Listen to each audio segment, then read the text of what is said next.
friends, it's Danny here at Danny's Dreams, and it is day 20 of my Tag a Day series. So let's see what I used today. Used another Sweet November stamp, Sweet November Gal.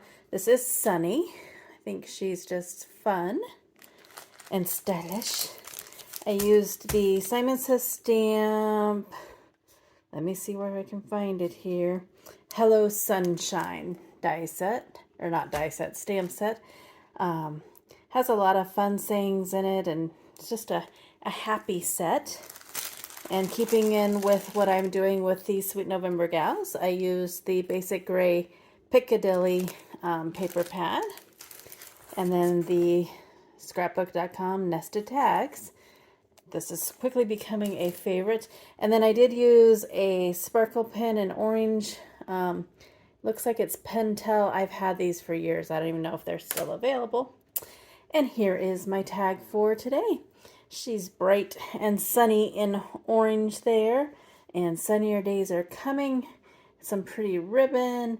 Added some, oh, I guess I used a white pen too. Added some dots to her bag because it just seemed a little kind of plain. I did add a little touch of glossy accents and that sparkle pen to her glasses and her bracelet there.